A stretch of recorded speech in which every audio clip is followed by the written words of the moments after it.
What in the actual Ketel is going on? Get that stuff out of here! It's Southwest Bias!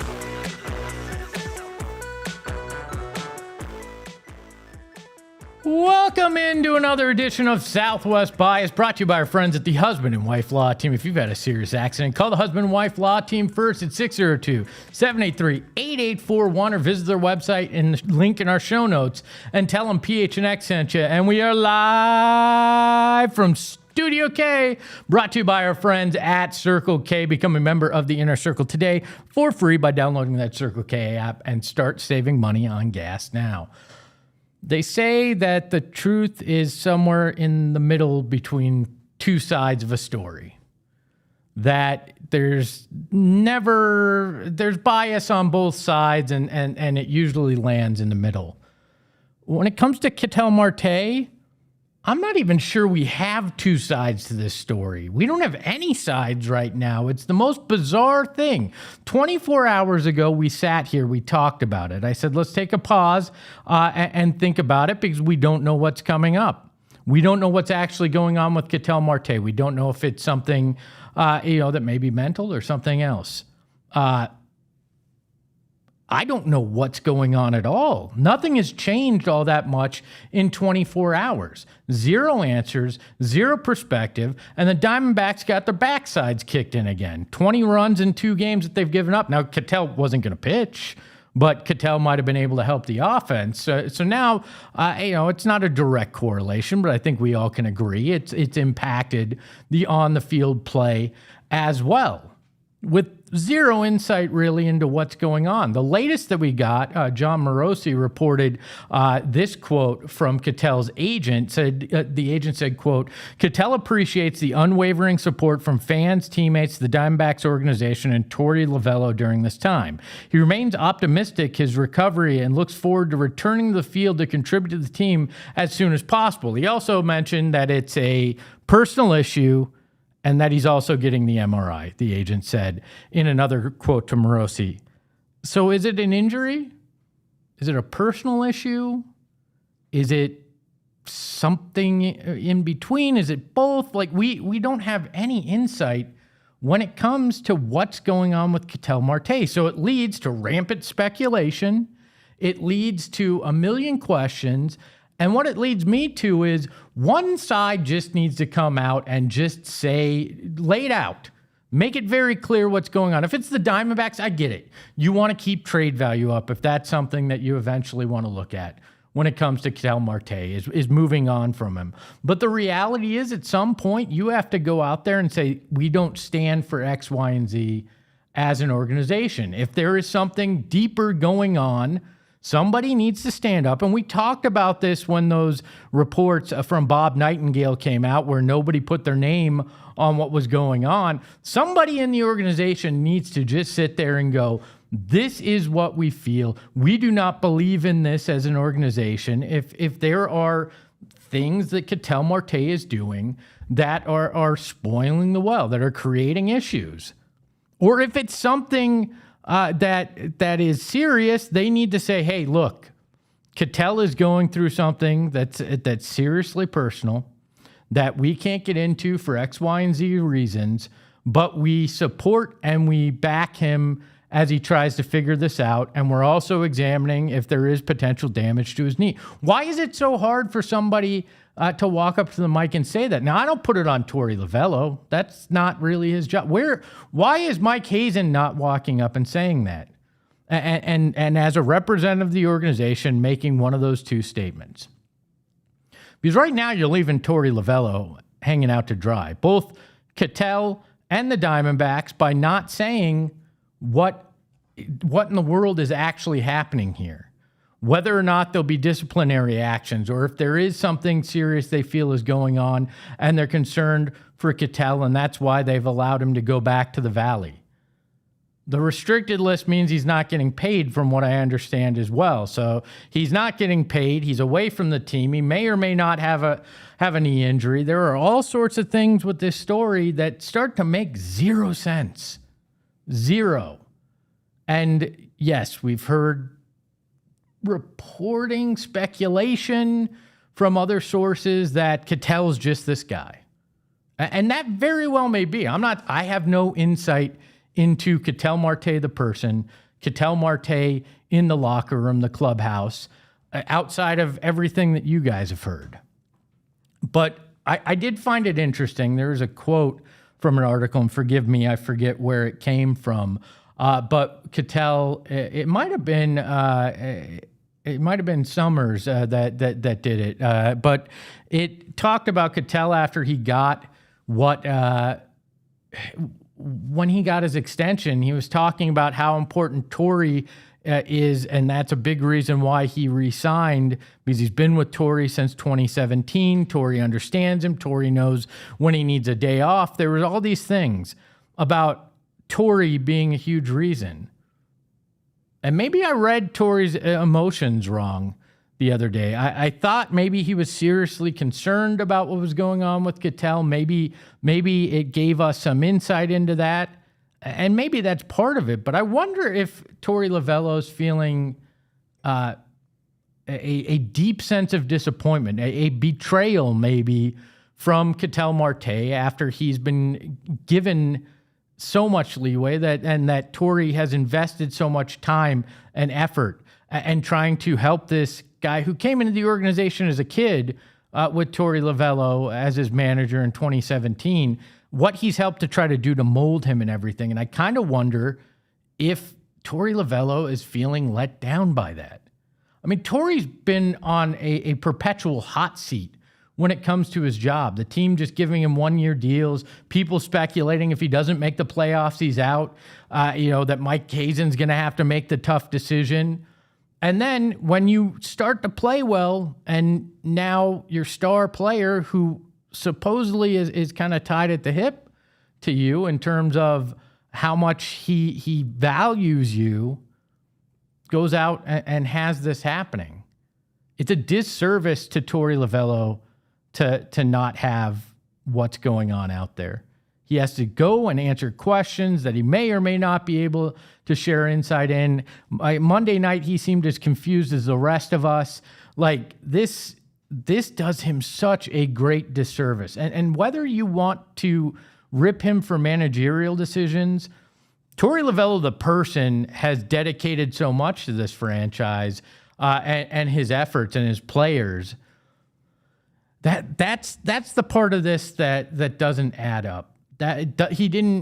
Ketel wasn't in contact with him. He wasn't answering text messages, is what they said. If there's something that is so personal going on, don't you turn to the guy that has been, kind of your mentor, is what you said in the franchise. Don't you turn to him and say, this is what's going on with me, and this is why. Even if he doesn't tell anybody else, don't you turn to your manager and say that? Don't you give your manager the insight because he's had your back in these situations? That's the thing I really don't understand about this. As if Torrey came out and it felt confident that he understood what was going on, I don't think that we see the emotion that we saw. And Torrey definitely doesn't say, I haven't been able to reach him on Monday night. That betrayal is probably the right word. Is the part that seems intentional, personal? I don't know. Again, there could be something more serious going on with Ketel Marte. And if there is something from the mental side of health that's going on, you can easily turn your back on people that very much care for you. But if there's nothing going on, if this is just a behavioral thing, how disrespectful is that to Torrey and that clubhouse and your teammates? Now, the teammates, seem to have his back. We remember Lourdes Gurriel coming out last All-Star and interrupting Torey Lovullo's press conference to say, hey, leave this man alone. So maybe there is something going on, but still, there was a hurt in Torey Lovullo that said a lot to me. Somebody needs to tell what the hell is going on and clear up the contradictions, because the clubhouse deserves that. The fan base deserves that. if it does help clear up things for Ketel Marte and his reputation, he deserves that too. Otherwise, this is just going to continue to be rampant speculation and people taking pot shots at the team and Ketel because it's the easy thing to do. So who's going to be the adult in the room? Who's going to step up and actually make it very clear what's going on? I'm not sure, but somebody needs to. But maybe that's just my Southwest bias. We welcome in the Dreads behind the desk. It's Kevo. Kevo, how are you? Arizona basketball is on Espo. Oh, so you're watching your Lithuanian game? We're talking about how Caleb Holt has not played well to start his first exit. That's what we're talking about, right? So Caleb Holt's lost too? I mean, he didn't show up in Lithuania, at least from a game perspective. I mean, if you ask the fan base, the season is over. We should probably not even run it. Well, when you talk about March Madness hopes, you really got to start on August 19th in a foreign country in a game against Lithuania's B team. That's really where, you make or break whether you can win a national title in college basketball. That's why all the blue blood programs start over in Lithuania in the middle of August. But jokes aside, though, Espo, the Ketel Marte situation right now is just so damn strange. Like, it's honestly like nothing else I've ever seen in my time, like, following any sport of any kind. I think that it's very weird. There's literally no one that seems to know what is going on inside the organization, outside the organization. No, like, usually in this situation, Espo, and I think you can back me up here, there's someone that comes out and leaks something. Like an agent, a sister, a mother, a girlfriend, a teammate, like a trainer. Someone an comes unnamed out. source, anything. A source close to the situations tells me. Like, we don't even have that. And so it does feel like, I don't know, I was talking to Noah about it, where, like, it makes me go into, like, Charlie from It's Always Sunny mode with all the mail in the mailroom, where I'm like, it has to be this because this is the only thing that makes sense. The people aren't real. Yeah. The people aren't real. The mail's not real. And I'm just like, I don't know. It feels like maybe if I was to speculate, like maybe he got some bad injury news and like just took it really bad. But then it's like, why not just like tell someone that? Like, I don't. Yeah. It's just so strange. I have no idea what's going on. Obviously, I hope he's okay. I think everybody hopes that. I think people that are frustrated, it makes sense. I mean, why? TIF21, one of my favorite bias in the chat says, the fan base has had Ketel's back. Yeah, for him to turn his back on us and his teammates is just odd and unacceptable. I totally understand that. And I'm sure, YTF wants Ketel to be safe, wants Ketel to be fine if that's the case. But yes, this whole thing winds up making fans feel a certain way, making teammates, making Tory, making the media start speculating and saying things. And that's the tough part about this. If there was some definitive, the team knew, and hey, there is something deeply personal going on with Ketel. We can't say exactly what because that's not for us to share, but we respect that he needs some time away from the team right now. That's fine. At least that's an answer, a statement. We haven't even gotten a definitive Diamondback statement on it. That's the weird thing to me. That's the weird thing because having been around team PRs, like that's what you want to do. You want to stop a story like this that's snowballing, that has a negative impact on your franchise. And it doesn't even seem like they can do that because I'm not sure they know what to say yet. I'm not sure they understand what's going on. And that is the most bizarre position for a guy to put a team in. And an agent did not say anything either. Yes, both reports yesterday were right. He was in Boston. He has a personal issue, and he's getting an MRI. Okay, Kevin, I don't understand where to go with that. So I do want to bring up one other thing real quick with you. Wait, you got another thought? Just another thought I can tell real quick. Yeah, go ahead. I think the chat is right, and I was talking to Noah about this yesterday about how like Tory and also the fan base to an extent, I've probably 75% of the fan base has like really stuck up for Ketel Marte. And you mentioned how you've been around multiple like PR staffs and things like that. And I have a question for you. Do you think that if the D-backs had an understanding of obviously what is really going on, that maybe understanding the fact that this kind of happened last year, there was a lot of controversy within the local media about, supporting Ketel Marte, coming out and hating on Ketel Marte. Don't you think that this maybe should have been handled more like, I don't know, carefully? Well, that's to maybe prevent people from doing that and saying that he's quit or that's why whatnot? that's why I don't think they have any idea, because yeah. the first thing with PR is you can't spin something that you don't know what's going on, right? Like, if you don't want to go out there and issue a statement if you don't really understand, if you don't know what's going on. Like I said yesterday on the show that, hey, we all should take a pause. PR staffs have to do that because you can't jump the gun. You do that, it can make a situation significantly worse. I think if they understood fully and they were prepared, they would go out there and one way or another say, this is personal. We know that the situation last year and some of the reports make it look weird, but this is truly personal, or it's unacceptable behavior by the player. We are looking at what we can do moving forward to address this issue, and it's an internal matter, and we will let you know when a decision is made. Either one of those things stops stuff. But right now we don't even have that, and that leads me to believe that nobody really has a true answer here. The agent's answer still blows my mind as well. I do want to ask you one other thing, non-Ketel. You saw the news about the Suns' new outdoor video board? Mm-hmm.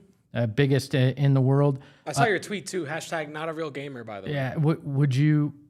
Why not a real gamer? You couldn't play it on the there? latency would be crazy. Well, I mean, Matt HB could fix that for us.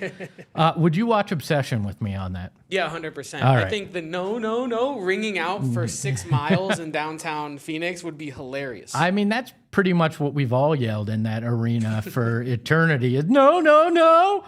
I thought we were having a good game. Don't do this. I was gonna say I should put Noah Fafita highlights on there so people in Phoenix could see a quality college quarterback for the first time ever. Ouch. That's funny coming from a guy at U of A where we've never really seen a quality quarterback until Noah. Noah Fafita is him. Nick Foles was him in the pros. In the pros, but not at U of A. Anyways, big welcome to all the bias in the chat. As much your show as it ours. Dave, Buddha, Victor, Indifference News, Nick, Books Journey, Mikey, YTIF21, as we talked about, and everybody else in the chat. Appreciate to have you here. YTIF21 replies to what we were talking about. Absolutely, I want Ketel to be safe, and I hope he gets help. This is just something totally unprecedented in sports. I've never seen anything like this before. 100%. To be fair, not to like be the actually guy, but this is pretty much to a different causation. Obviously, I'm not saying that this is the same thing exactly, but Dennis Rodman would take unannounced sabbaticals like once a month. But the difference was that Phil Jackson knew, because I've read all of Phil's books, and he knew, and he approved it because he knew that was how he was going to get the best out of Dennis Rodman. It's the not knowing that is the problem. It appears here, but I understand the sentiment for sure. Valid point though. M. Larv also says no D-backs fan wishes bad things on Ketel. We're just frustrated and trying to push into a wild card spot. That is completely true. And I understand that. That's the frustration from a fan perspective. Indifference News says, over the Ketel experiment, he has the emotional intelligence of a child. That's a little rough. He's shown us this. The lukewarm season combined with this is making fans hate the guy. I don't know that fans hate. They're immensely frustrated. I don't know if it's hate, and it's fine if that's how you feel, but we'll find out more, and we'll talk about it if we get anything definitive. A big thank you to all the bias. Hit that like button, hit the notification button as well. If you've done that, hit the subscribe button. And once you're done with that, hit the join button, become a member of the supporters club right here, get custom emojis and so much more. On the other side of halftime, Kevo takes over the show and I get a break. Gila River Resorts and Casinos. Look, I know all of you are doing fantasy football drafts coming up, just like we are at PHNX. In fact, I have two drafts going on concurrently on the same night when we're going to be out at Gila River Resorts and Casinos. And you know what? If football season's about to kick off, which means it's time for those fantasy football seasons like we're talking about. And where else would you want to host your draft party than at Gila River Resorts and Casinos? We're doing it there. You're going to want to do it there as well. They have packages for up to 8 to 12 people. So if you have a normal size league, they got you covered. Plus, you're going to get the official PHNX Cardinals Die Hard draft kit, a draft board, player stickers, fantasy champion ribbon. So the guy that won could show off a little bit. Official Die Hard commissioner crown, Die Hard draft Sharpie, and PHNX sticker sheet as well. Food and beverage options are there as well. Reserve space in the BetMGM Sportsbook and so much more. Guests can visit playathila.com or the BetMGM Sportsbook at Wild Horse Pass, V Cueva, and Santan Mountain for more details. Visit playathila.com/fantasy-football-party-request. And Kim Caballero, you know she's number one in the Valley when it comes to real estate. That's just the way it is. And she wants to take care of you whether you're buying or selling your home. And guess what? She wants to take care of you even more because she wants to give you tickets to a Cardinals game. You can score big now through January 10th. When you buy or sell any home with Kim Caballero, you're going to receive count them, two lower level tickets to an Arizona Cardinal game of your choice, a $100 gift card of your choice. But the coup de grace, the best part, you're going to get a free PHNX Die Hard membership. So why not work with Kim Caballero? She's got the insider insights about everything when it comes to real estate in the Valley, and she's going to help you see opportunities others may miss. So call Kim Caballero today at 480-489-5012. That's 480-489-5012 and tell her PHNX sent you. And from the windows to the walls and the countertops and the flooring and everything you might need. Look, Curb Appeal starts at the front door of your house. It's not just outside, it's inside as well. And that doorway and a new iron entry door can give you a bold new look without really changing the exterior of your home. I did this and it totally made everything look nicer when you walked up to my home. Plus, affordable bathroom updates. I've been telling you that we want to redo my daughter's bathroom. Well, we can refresh it with a new vanity and other finishes from the Window Depot. It's homeowner loved and contractor loved and DIYers. If you just love to do it yourself, they've got you covered. Plus right now, 20% off all cabinets now through September 30th. So why not take advantage of it? Visit thewindowdepot.com and start planning your next project today. Stop by the Window Depot's 8 Arizona locations. Count them 8 because they're more than just a window store. And before you renovate, investigate. Shop the Window Depot first. Stop in, let the Window Depot help you find the right products for your budget and your home. We have a very special guest from the MMA Lab. It's Alec Lorenz. Alec, you have an upcoming fight on Dana White's Contender Series. How is camp going and how are you doing? Everything's going good, man. Yeah, I'm super excited. Camp's going great. You know, we got a bunch of killers at the lab. A bunch of the big guys got fights coming up as well. So it's been a fun camp. You know, a lot of us have fights, so we're all pushing each other and getting better every day. So, you know, it's probably been one of my most fun camps to date. So I'm super excited. Now, you mentioned the MMA Lab there, and that's kind of where I wanted to get this kicked off. How'd you end up at the MMA Lab here in Arizona, first of all, and then we can continue a little bit. Yeah. I started my MMA journey in Iowa, and you know, it was good where it was. Just there just wasn't enough people there in Iowa, so I knew I needed to, especially bigger people. You know, there's some handful of small guys, but it's hard to find big people in general. So, you know, I knew I wanted to make the move. Eventually, trying to figure out where I wanted to go. I love Arizona. I always wanted to move to Arizona. Um, and you know, what better place than the MMA lab? So it was kind of just a no-brainer, knowing that I wanted to move to Arizona, and in my opinion, one of the best gyms in the world. So, yeah, kind of just a no-brainer, and that's where I am. So yeah, obviously you're from out of state coming to Arizona, choosing Arizona hmm as the place you want to train and develop. It feels like Arizona's kind of become an MMA hotspot of sorts. hmm For as someone from out of town, why do you think this state has become a hotspot for mixed martial arts? Uh, well, personally, man, the lab. I honestly think that lab just keeps growing people every day, and that alone is just bringing people out. So, as we keep making names for ourselves at the gym, I think it makes people want to come. So, In my biased opinion, I think it's because of the MMA lab. I love to hear it. Now, obviously, the MMA Lab is on fire, and you're looking to continue that going into Dana White's Contender Series on August 18th. This will be your second Mhm. go around on the Contender Series. Now, in that first bout, what are some things that you really didn't get to show off? Because I know it was quite, not really Yeah. exactly the way you wanted it to go. But what are you looking to show off this second time that you didn't get to showcase the first time? Honestly, just anything. I think the last fight was so fast that I put in a lot of hard work and I didn't get to show literally anything. It was so fast, unfortunately. So nobody even got to get a glimpse of like what I'm capable of, my abilities, and all that. So that's just that what I want to do. I just want to be able to show everybody how hard I've worked and what I'm actually able to do. I think I have exciting fights, and I want to show people that hey, I can have an exciting fight, and I'm talented, and I deserve to be here. So that's just it. I want a chance to show what I'm capable of.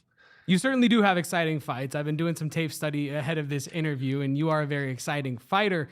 But in terms of getting that second crack at Dana White's Contender Series, what does that mean to you? An opportunity to get into the UFC's light heavyweight division?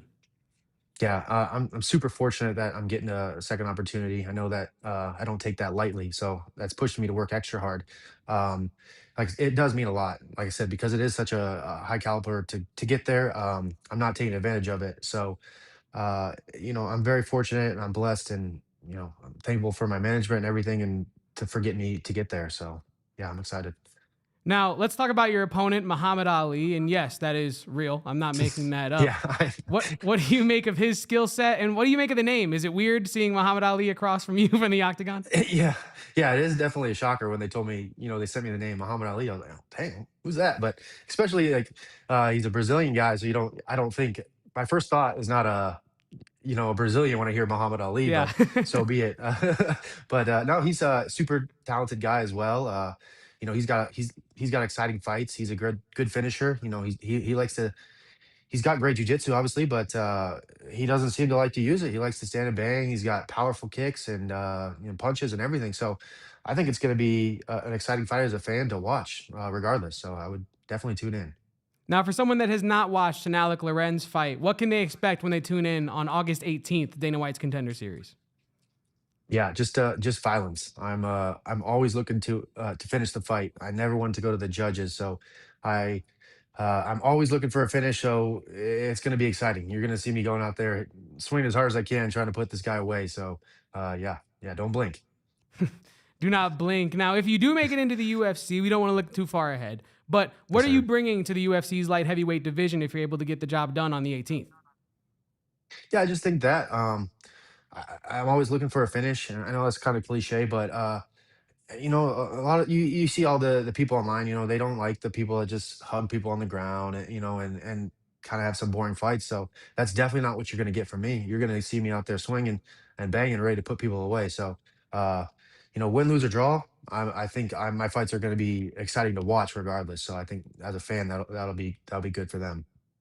Now, in terms of, post fight, after maybe a win, hopefully in your case here, Mhm. what's the first meal you go to? Because you're cutting weight for so long, right? Obviously, Patty Pimblett's infamous for, bulking up after fights, Yeah. so to speak. But what's your go to meal after a weight cut? Mm. Man, I hate to say it, I don't really have necessarily like a meal, but man, I am a sucker for some Cheetos. I love Cheetos. So you give me some Cheetos, man, I'm a happy guy. But in terms of like a meal, it kind of just depends how I'm feeling that day. I'm good with a classic burger or just some wings. But you give me some Cheetos and I'll be good. Get the brand deal sponsorship now. Yeah, yeah, But shout out Cheetos. in terms of during fight camp, right? Who are some fighters that maybe not emulating, but that you're kind of studying, right, in your weight class to see maybe if you can steal some things from this guy or steal some things from that guy. It could even be teammates that are helping you in the gym. Who are some people that are kind of helping you along the way here? Yeah, honestly, just like that. It's just the teammates, man. Like I said, we're all pushing each other. So we got Eric McConaughey Jr., he's an 85er. Trayshawn Gore, we got Jackson McVeigh, of course, Jared Cannonier. These are all guys that just fought or have fights coming up. So we're all in camp. So, I get a little better this week. That pushes my teammates to get a little better next week. Now they're beating me somewhere that's making me get better to counter that. So I just say all my teammates, man. I know that's cliche, but we just get along so well. We push each other so well that I can't not say them.